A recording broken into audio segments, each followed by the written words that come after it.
এখানে লাইন ভেঙে আপনি তেলটা নিলেন না হ্যাঁ সংসদের আমরা না না আপনাদের এখানে তো কথা বললাম আপনার তো স্লিপ নাই বা এটা তো বিশেষ টোকেনের আন্ডারে হচ্ছে তেল নিতে হয় আপনি তো বিশেষ টোকেন স্লিপ কোনো কিছু দিয়ে নিলেন না।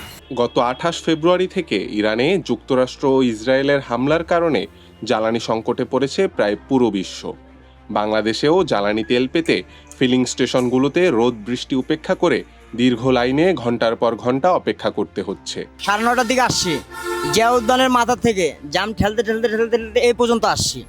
এখনো ভাই তেলের কোনো নামগন্ধই নেই ভাই, তেল বলে 2টা থেকে ছাড়তেছে। 6 ঘন্টা 5 ঘন্টা 7 ঘন্টা এরকম করে ভাই খাড়া থাকতে হচ্ছে। সংকট যদি না থাকতো তাহলে তো আর আমরা তেল ছাড়া এইভাবে সিরিয়াল দিয়ে থাকতাম না, তাহলে আসতাম আগের মতন পাম্পে আসতাম, তেল নিতাম, চলে যেতাম। এখন তো মনে করেন তেলই পাচ্ছি না, আমরা তেল নিয়ে যে শুধু জার্নি করতেছি আমরা, এইটা জার্নিটা তো আমাদের কোনো অ্যাবিলিটি না এবং কি আমাদের কোনো হিসাবে পড়ে না। বিভিন্ন স্থানে তেল মজুদ কালোবাজারির পাশাপাশি প্রায় প্রতিটি ফিলিং স্টেশনে স্থানীয় রাজনৈতিক প্রভাব কিংবা ভিআইপি লবিং ব্যবহার করে লাইন ভঙ্গ করে জ্বালানি সংগ্রহের অভিযোগ করছেন সাধারণ মানুষ। ভিআইপিরা ওরা লাইনে দাঁড়াইতে হবে না, আমরা 2 ঘন্টা 3 ঘন্টা লাইনে দাঁড়ায় তেল পাবো না, বৈষম্য শিকার আমরা। এই মুহূর্তে ইমোশন ভাই রোদ্রে দাঁড়ায় বলার মতো কিছু নাই, যারা ফোন দিয়ে তেল নিয়ে নিচ্ছে আমরা রোদ্রে দাঁড়ায় তেল পাচ্ছি না, ওইটা কি বলবো। বাংলাদেশ ভাই শাসন ব্যবস্থাটা এরকম হয়ে যাচ্ছে যে আগে আওয়ামী লীগের আমলে ছিল ধরেন এইসব ছিল যে ফোন দিয়ে তেল দিয়ে দিত বা এগুলা করতো, হ্যাঁ এখন তাহলে আমরা যদি বিএনপির আমলে এটা পাই তো ওদের কোনো চেঞ্জ হয় না। সব ক্ষেত্রেই বৈষম্যের জন্য আন্দোলন করে স্বৈরাচারী সরকারকে মানে হটানো হয়েছে যেই কারণে, মানে বৈষম্যের কারণে।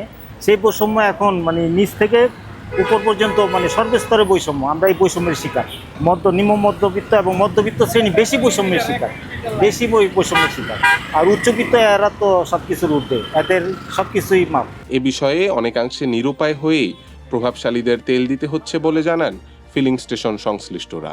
একজন এমপি বা একজন আইজিপি বা একজন ডিআইজি, একজন সচিব, অ্যাডিশনাল সেক্রেটারি, মানে এই পর্যায়ের লোকজন ফোন দেয়।